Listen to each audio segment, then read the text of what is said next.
Pozdravljeni in dobrodošli v oddaji Reflektor. Danes so z mano v studiu trije mladi kristjani. Jelena Cerović je 25-letna študentka.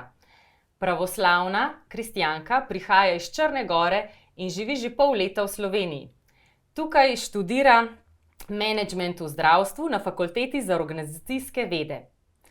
Kot kristjanka pa je poje v cerkvenem zboru Pravoslavne cerkve v Kranju in pleše tudi v folkloro-prosvetnem društvu Sava.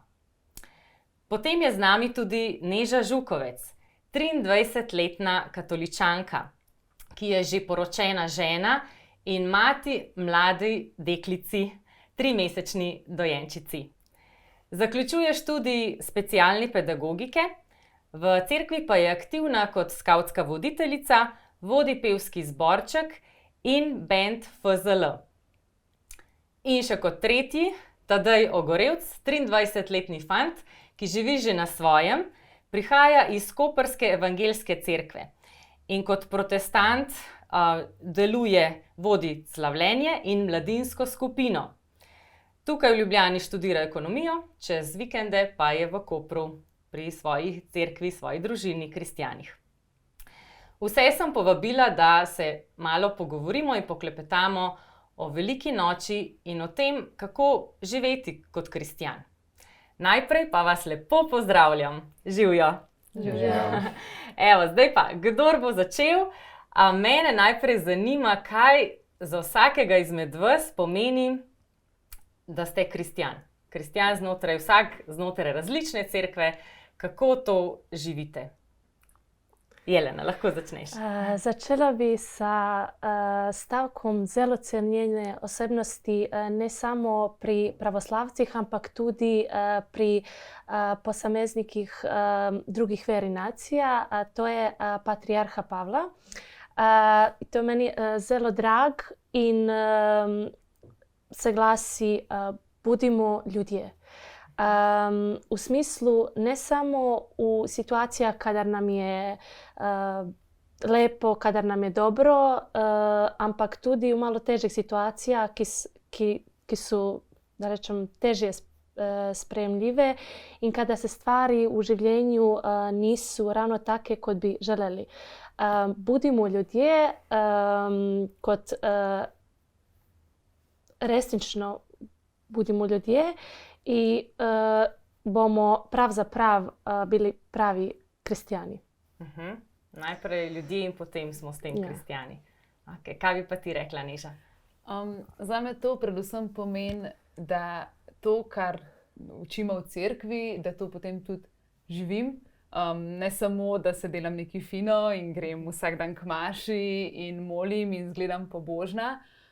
Se mi zdi, da veliko več je na tem, da to dejansko prenesemo v svet, da znamo povedati na glas stvari, ki se nam zdijo prav, ki se nam zdijo narobe, da znamo pomagati, da znamo sprejemati, da znamo biti usmiljeni. In mislim, da to je veliko več vredno, kakor to, da izgledamo pobožni. Se mi zdi, da jaz ne bi rada koga pohujšala tukaj, ampak se mi zdi veliko boljše 2-krat na teden iti v cerkev pa živeti to krščansko izročilo, kakor biti vsak dan v cerkvi pa izven cerkve biti nekdo, ki je zagledan sam vase in tako neprijazen do ljudi. Hvala. Tadej? Jaz bi pa rekel, da umirati samemu sebi in živeti za Kristusa oziroma v Kristusu. In tako kot je že Neža rekla, da ne samo, da govorimo, ampak tudi delamo to, kar govorimo in da to živimo. Da živimo evangelij, seveda glede na to, da smo nepopolni kot ljudje, po svojih najboljših močeh oziroma s pomočjo Jezusa v našem življenju. Fino. In dajmo se zdaj dotakniti velike noči, tudi v povezavi s biti kristjan, biti vesel kristjan ali zagrenjen kristjan, kako zdaj doživljate veliko noč, ampak najprej bi pa se dotaknili obredov, kako praznujete veliko noč. Mogoče tako, potem pa kaj še vsak v sebi doživlja skozi velikonočno 3 dnevje.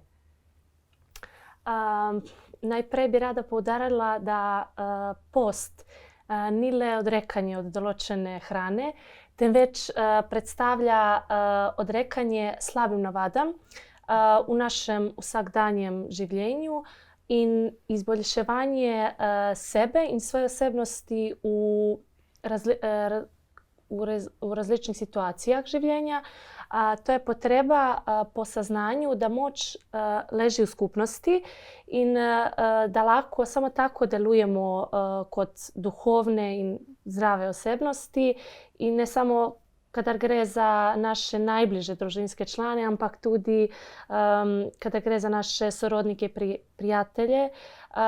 Odrekanje od strasti, kot se izražamo v cerkveni terminologiji v pravoslavni cerkvi, je, kako bi rekla, zelo pomembno. Prav to odpovedovanje od slabih navad predstavlja nekaj zelo pomembnega, ker se mi v časi tega 40-dnevnega velikonočnega posta počasi približujemo temu našem cilju in vsemu tistemu, kar pravzaprav prenaša velikonočni praznik kot največji krščanski praznik. A to je radost in ta skupnost, k kateri mi ljudje kot osebnosti težimo. Poseben dogodek, ki bi ga izpostavila v času velikonočnega posta, za nas pravoslavne predstavlja Veliki petek. To je edini dan, ko ni jutranje molitve, niti katere koli druge molitve, ampak se samo v popoldanskem času odpravi opelo. To je pogreb i Jezusu Kristusu se iznese pred crkvjo, kako mi rečemo, plaštanica. Kako bi rekla, to je Platno, platno za iznesenim ali naslikanim Kristusovim telom, v katerem je bilo ovito telo Gospoda Isusa Kristusa, običajno sprevod vernikov na čelu z duhovniki, ki v rukah držijo plaštenicu, naredijo 3 kruge okoli cerkve in istočasno pojejo duhovne pesmi, seveda v skladu s tem dnem. Na koncu se ta plaštanica postavi ob vhodu cerkve in vsi prisutni verniki se splazijo izpod nje. Se pravi, vsak vernik mora iti izpod plaštanice. Se pravi, platno na vhodu, če prav razumem, in oni grejo spodaj. To je kot ponižnost, da se ponižamo, ne, kristjani? Gospodom. Taka simbolika, lepo. Ja, Jelena, ti si že krasen uvod naredila. Ja, v bistvu kot post, ne, in potem ta Veliki petek. Super, Neža, kaj pa bi ti rekla? Jaz bi rekla, da to velikonočno 3-dnevje pri nas predstavlja res tak vrhunec tega posta, kot je že Jelena rekla. Se mi zdi, da je vsak dan nekaj posebenega. Tako velik četrtek je ta zadnja večerja, umivanje nog. Pri nas v župniji imamo tudi med mašo prav umivanje nog, 12 moškim, vsakič župnik umije noge. In se mi zdi eno tako lepo dejanje ponižnosti, tako kot je tudi Jezus naredil. Potem imamo Velik petek, se mi zdi, da to je res en tak močen praznik. Je tudi edini dan v celem letu, ko pri nas ni maše, se obhajajo samo obredi. Se pravi, ni te posvetitve, hosti. In se mi zdi, da res nosi močno simboliko te Jezusove smrti na križu.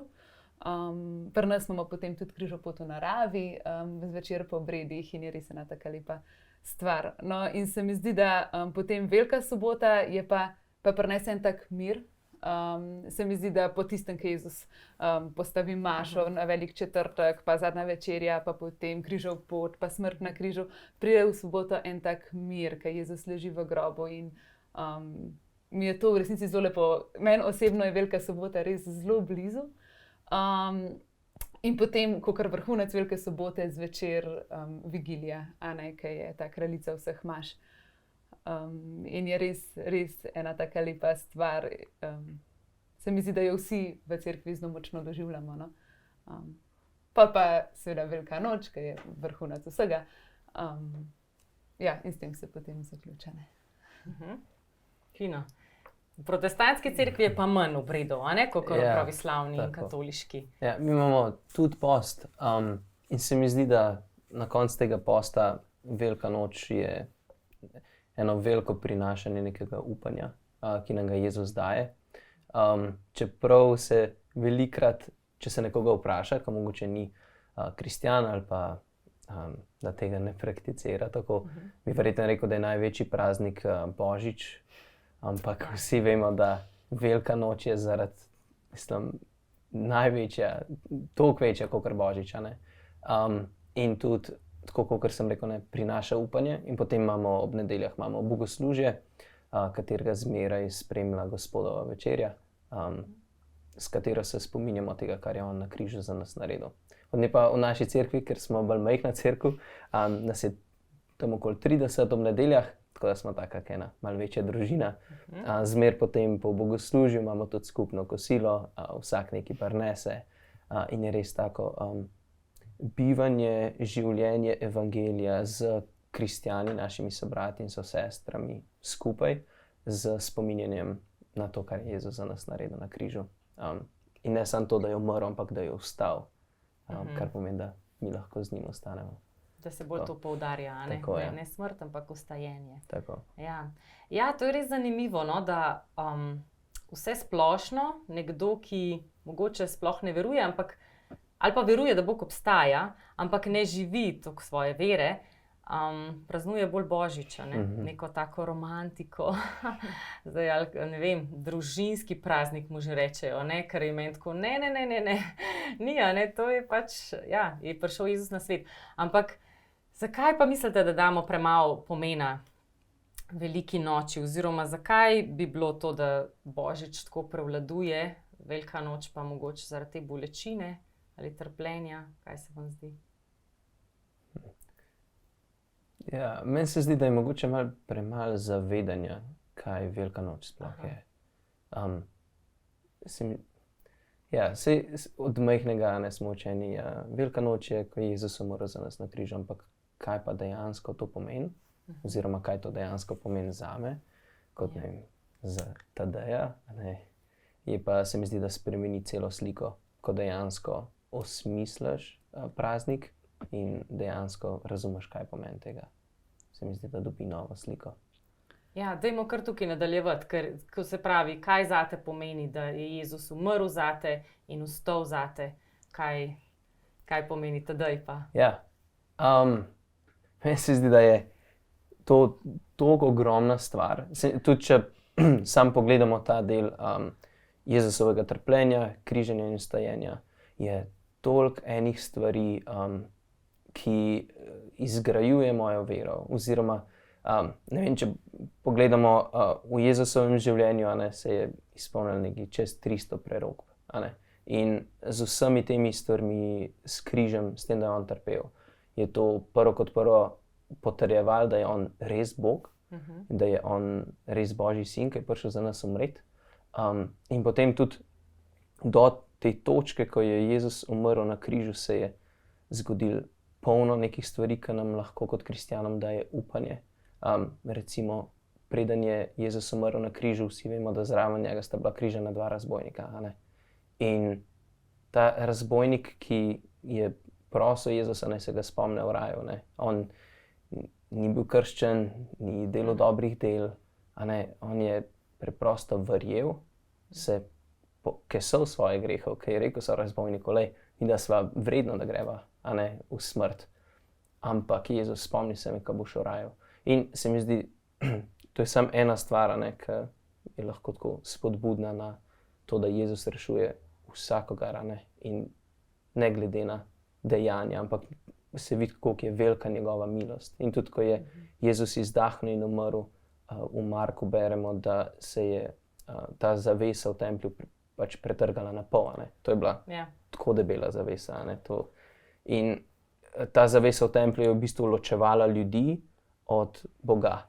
ta osebni stik in s tem, ko se je to pretrgal, je Jezus s tem vzpostavil osebni stik z njim, da mi lahko gremo do njega in molimo, da mi lahko imamo oseben odnos z njim. In to je recimo samo tako en kratek del tega vsega, kar je Jezus na križu za nas naredil. In tudi to, da je on umrl za moje grehe, za nekaj, kar si jaz zaslužim smrt, za nekaj, kar jaz si ne zaslužim nebes, se mi zdi tako nepredstavljivo in težko dojemljivo, da je nekdo za to, kar bi jaz mogel plačati, šel namesto mene, zato da imam lahko jaz večno življenje. Se mi zdi, kakšna ljubezen in s tem velika noč. Kakšna ljubezen in milost od Boga do nas ljudi, ki si je sploh ne moramo predstavljati. In kar Bog od nas želi je, da verujemo, da se kesamo svoje grehov in da mu sledimo. In ja, tako, na kratko, mogoče bom še pol kaj dodal. Ne, super, zelo dobro. Neža? Jaz mislim, da je Tadej sicer že zelo dobro zajel bistvo križa. Bi tudi jaz poudarila, kako velika ljubezen je to, da gre nekdo na križ prav zate. Mogoče bi sem še dodala, da nam je tudi Jezus s tem pokazal, kakšno ljubezen moramo imeti mi drug do drugega. Jezus nam reče, ljubite se med seboj, tako kot sem vas jaz ljubil. In kaj je on naredil? On je dal si krono na glavo, bil je bičan, zasmehovan, dal so ga na križ, trpel je res dolg. In on reče, vi se morate tudi tako ljubiti med seboj. Tako se mi zdi ena taka močna stvar, kdo bo zame to naredil. Res tako globoko, močno, ena taka velika ljubezen. Jelena? Ja bi samo rekla en stavek iz Evangelija po Mateju, ki glasi, Kristus je vstal iz mrtvih, smrt je premagal sa smrtju in vsem v grobovih življenje daroval. Se pravi, premagal je smrt in vsem nam je odprl put ka vstajenju in k večnemu življenju. To predstavlja najbolj vesel krščanski praznik in upanje na vse dobro za nas, kristijane. Mislim, da je to zelo dober primer za... In kako potem vi vsak praznujete veliko noč, recimo prav nedeljo? Kaj se dogaja mogoče vsakem izmed vas, kaj razmišljate? Ali je to vsako leto drugače? Ali je vsako leto enaki postopki ali obredi, kaj bi rekli? Ja, lahko. Meni se zdi, kolikor se jaz spomnim iz otroštva, je bilo zmer tako, da aprilsko vreme je bilo zmer oblačen. In velika noč v primerjavi sploh z Božičem je name bolj tako delovala. Turobno bi rekel? Vse bo tako, ja. Vse bo zabaven, ko bomo šli jajčka iskati po vrtu. Ampak se mi zdi, da zdaj, ko imam odnos z Bogom in ko hodim z Jezusom, se mi zdi, da je velika noč zame res en praznik veselja in radosti. Seveda, do nedelje v tem postnem času je bolj usmerjeno v kesanje in zavedanje mojih napak. In potem po veliki noči je bolj res radost in praznovanje. Se mi zdi tako. Zmer grem potem tudi domov k družini, z njimi praznujemo, tako da je tak tudi družinski praznik. Mi smo od vedno že, ko sem bila še doma, imeli zelo močno tradicijo skozi vso to velikonočno tridnevje in pol za veliko noč. Se mi zdi, da moji starši so zelo močno dojemali post in smo se zavedali tega, da je velika noč večji praznik kot Božič. Tako, jaz najbolj močno, kot sem že prej omenila, dojemam to vigilijo v soboto zvečer, ki je res, se mi zdi, veliko je petja, tista lepa aleluja, ker se pa vse razsvetli v cerkvi in je meni to tako močno in tako lepo. Sej vem, da so to same take stranske stvari, ki niso tako pomembne, samo se mi zdi, da mi pomagajo doživljati to, kar se je dejansko zgodilo, to veselje. Za veliko noč v bistvu zjutraj zelo hitimo, ker z otroškim zborčkom ponavadi pojemo pri maši. Ampak pol pa praznujemo z družino, no? Ponavadi še z razširjeno družino. Zdaj tudi te navade malo usklajujeva, ker sva poročena, zdaj bo to v bistvu druga velika noč, ko bova skupaj.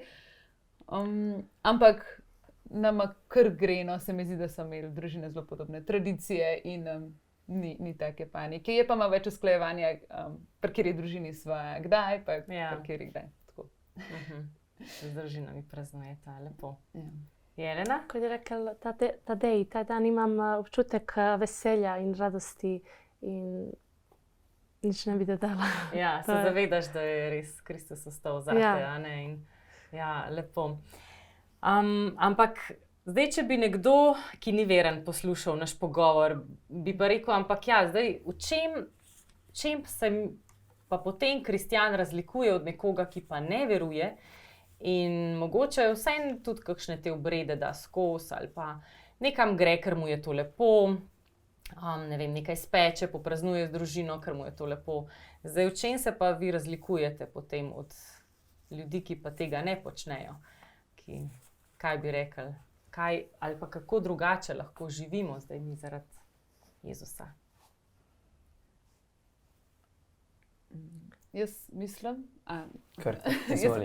Jaz mislim, da tako, mi, ki se zavedamo, da je Jezus umrl za nas, da je vstal za nas, da nam je odprl vrata v nebesa, lahko zelo, mislim, da lahko veliko več veselja širimo v svet. Mislim, da se lahko zavedamo, da smo res ljubljeni Božji otroci in da ne glede na to, kaj se dogaja v svetu in kako ljudje gledajo na nas, imamo nekoga, ki nas ima toliko zelo rad. In se mi zdi, da je to ena taka glavna razlika, da se mi zavedamo, koliko nas ima nekdo rad, ne glede na to, če smo sami v svetu oziroma zgleda, kakor da smo sami. In to je tudi, se mi zdi, sporočilo, eno izmed sporočil Velike noči oziroma celega tega velikonočnega tridnevja. Bi pa tudi rekla, da to mogoče ni toliko vezano na Veliko noč, ampak da je mogoče v današnjem svetu kdaj celo lažje biti kristjan, ne mogoče v družbi, ker se ljudje ne strinjajo z nami, ampak čisto iz tega vidika, da mi vemo, da je vedno nekdo zraven, da se lahko na nekoga opremo, da tudi če smo v čisti temi, vemo, da je še nekdo, ki lahko zmolimo, se mu priporočimo in nam bo pomagal. No? Se mi zdi, da bi jaz brez tega zavedanja, da je nekdo vedno z mano, pa da me nekdo čuva, tako težje šla skozi življenje, kot kar zdaj. Hvala. Ja. Jelena? Kar se tiče ljudi, ki ne praznujejo velikonočnega praznika, pa mislim, da vsakdo ima pravico do izbora in svobode in da je Bog vsakome živome bitju dal pravico do svobode in da mi kot kristijani moramo imati to širino in razumevanje za vsako živo bitje i ki ima apsolutno pravicu na svoj izbor. Kar se tiče pravoslavlja, mislim, pravoslavlje predstavlja svobodu in pravo na izbor. Ja, prej si mi že dobro povedala, kako vi žene tudi nosite na glavne rute, a ne? Ja. Ampak ne, da bi to morale, ampak da je to svobodna izbira, a ne? Za razliko od islamskih žena. Ja. Poudarila bi, da v pravoslavni crkvi obstaja navada, da ženske med sveto liturgijo, kako bi mi rekli v pravoslavlju, liturgija ali molitva, nosijo na glavne rute, kar predstavlja žensko skromnost. Poudarila bi, da, kot sem rekla, pravoslavje predstavlja svobodu in možnost izbire, odsutnost kakšnega koli radikalizma. Nima radikalizma kot mogoče, ne vem, v islamu ali... To, svoboda. Evo, se lahko vrnemo na veselje nazaj še tadej. Ti si še želel nekaj povedati, ne? Ja, mislim, sigurno bi se te pridružil, Neža. Se mi zdi zavedanjem, da je Bog res zmeri z nami. Tudi čeprav je to potem binkošnji sledi malo kasneje, ne po Veliki noči, ampak je Jezus rekel, ko je bil še med učenci, jaz odhajam zato, da vam lahko pošljem nekoga, ki bo zmeri z vami. A ne, takrat učenci so blizu Jezusom, ampak Jezus ni bil povsod po celem svetu. In zaradi tega, kar je on naredil, ker je umrl, ker je vstal in ker je šel, nam je poslal Svetega Duha, da je lahko zmer z nami. Ne glede na, kje smo, kako smo, ali imamo dober dan, ali imamo slab dan. Se mi zdi, da včasih ljudje iščejo Boga samo takrat, ko je težko, ampak on je vse skozi prisoten, ne glede na to, ali smo na vrh gore ali smo v dolini. In ja, se mi zdi, da beseda, ki bi jo tukaj uporabil, bi bilo upanje in ljubezen. Tako da, ja. Lepo. Dajmo se pa v luči velike noči še vrniti malo nazaj na to bolečino pa trpljenje, zaradi katere mogoče ljudje tudi tako razumejo Veliko noč, češ Božič je bolj prijeten, ne? Ampak res pa je tako velik, kot ste vsi tudi poudarili, največji krščanski praznik. Kako pa gledate na bolečino, na trpljenje v luči velike noči? Jelena. V pravoslavlju imamo besedo izkušenje ali po slovenskom skušnjava. Bolečina in trpljenje je pravzaprav kot pričakovanje radosti v času posta, kot sem rekla, v cerkveni terminologiji imenuje skušnjava. To je dejansko potrebno, da bi mi lahko skozi to občutili to radost ter ustajanje in zmago nad smrtjo, kot je Velika noč. A kot skušnjava si predstavljam, kot da te Bog skuša, preizkuša ali tako, skozi bolečino in trpljenje. Ok, hvala. V vremenu posta, ja. Lepo. Jaz vidim to velikonočno trpljenje oziroma trpljenje Velikega petka tako, da je pomemben, da trpljenju damo nek smisel. Se pravi, Jezus ni trpel kar tako, ampak zato, da je nas odrešil in zato, da je potem lahko vstal. In tako jaz vidim recimo tudi post, a ne? Saj mi se lahko odpovedujemo 100 stvarim. Sam, če ne bomo imeli smislenega tega odpovedovanja, bo res težko in je brez veze, a ne? Odpoveš se nečemu ali pa nekaj počneš, zato, ker ima to nek smisel, a ne? In tudi jaz, recimo, ko gremo v post, vsako leto si nekaj zadam, manjšega, večjega, ampak prav z nekim namenom, da želim eno stvar izboljšati, a ne? Ali kakšen odnos, pa zaradi tega več molim za ta odnos, ali tako, a ne? In ne samo za tisto obdobje, ampak da to vpelješ v življenje, ali? Ja, probam tudi v življenje vpeljati, ampak je pa to, se mi zdi, kdaj kar težko. Sej se mi zdi, da te pol po tistih 40 dneh kar še drži, malo pa tako, potem je pa, no, jaz sem vesela, da vsako leto znova pride, da se malo opomnim. Tako. Tako, ja. Pa moramo tudi vedeti, da smo pač vsi tudi grešniki, a ne moramo kar biti popolni. Ja, tudi kaj bi ti rekel. Se mi zdi, da je pomembno se zavedati, zakaj je prisotno trpljenje, ki odgovor na katero je, da je posledica greha, posledica padlega sveta, v katerem živimo. In zakaj nas je Jezus odrešil skozi trpljenje in ne skozi nekaj lepega, poroko. Ja, je zaradi tega, ker je greh prisoten. In plačilo za greh je potrebno. Zdaj je samo vprašanje, ali bomo šli pred Boga, ki bo nam pravičen sodnik in bomo sami trpeli za ta greh, ali ta greh Jezus vzel nase in on pretrpel namesto nas. Se mi zdi pomembno zavedanje. In to je lahko tudi spodbuda za naprej. Pač seveda bomo še grešili, ne? Nismo popolni, ampak se pravi ta posledica greha, ki je trpljenje, nam je lahko opominjanje oziroma spodbujanje k boljšemu življenju in strmenju k temu, da smo zmer bolj Jezusu podobni. Lepo. Še eni dve vprašanji imam. In sicer najprej me zanima, vi ste tukaj, se pravi, različnih veroizpovedi, čeprav vsi kristjani. In ta edinost med kristjani, ki si jo jaz tudi zelo želim, a ne, kako jo lahko še bolj živimo? Se pravi, da še bolj poudarjamo to edinost, mogoče tako kot zdaj prek Velike noči, kjer je res nam vsem center Jezus, ni toliko poudarkov zdaj samo na obredih, čeprav seveda tudi, ampak kako pač bi to vi živeli, kako bi še to spodbujali, da bi bili kristjani še bolj edini v svetu, enotni skupaj? Boš ti začela, Jelena? Ravno v sprejemanju te različnosti, vendar ne v smislu, če nam nekaj ne ustreza, da bi morali sprejeti takšen vzorec, ne, preprosto sprejeti, da ne morajo biti vsi ljudi enaki. Mislim, da se v tem odraža človekova veličina, isto kot kristjana. Super, ja. Jaz nimam občutka, da bi pri nas vladal kakšen velik razdor med kristjani. Recimo, nimam občutka, da bi v naši cerkvi koga motil, če je nekdo protestant ali pa če je nekdo pravoslavni.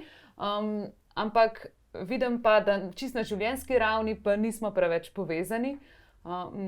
In mislim, da bi se to dalo spremeniti recimo s kakšnimi skupnimi dogodki ali pa več povezovanja čisto v življenju, a ne? Ker tako drugega pač vse se spoštujemo in nimamo nič drug proti drugemu. Tako se mi zdi čisto pri praktičnih stvarih, se malo bolj spoznavati. Jaz sem veliko stvari novih slišala, sploh od Jelene, in se mi zdi to ful zanimivo in bi lahko več na tem delali. No? Ja, meni se zdi, da je pomembno iskati resnico, sploh tisto, kar nas povezuje, ki je Kristus. In zaradi tega tudi recimo mi velikokrat organiziramo kakšne slavilne večere, na katere povabimo vse, ne samo protestante, ampak tudi katoličane, ali pa zdaj je bila ženska konferenca. In se mi zdi, da se trudimo na tem, da bi bila večja povezanost, da bi bila večja enotnost. Sploh ne zato, ker če nekdo mene vpraša, kaj sem povedal izpovedi, mu rekel kristjan. Potem, če moram razčistiti stvari, rečem, protestant, da se opredelim, ampak center moje vere je Kristus. In kdor sledi Kristusu, mi je brat in sestra v veri. Se mi zdi, da je to tisto skupno, kar nas povezuje, tako pravoslavce, kot katoličane, kot protestante. Se mi zdi, da je pomembno, da k temu strmimo in da strmimo po resnici, ki je Jezus. Super, zelo lepo. Zdaj lahko bi to bil že konec, ampak ne, bom vseeno dodala še, ker na začetku sem povedala, da vsi ste v glasbi tudi. Skozi glasbo greste v cerkev. In kako doživljate pa svojo vero skozi glasbo, oziroma je to že del molitve za vas, kaj bi rekli, kako glasba Jelena tebe spremlja, ko poješ v zboru, na koru? Ja. Kaj ti pomeni?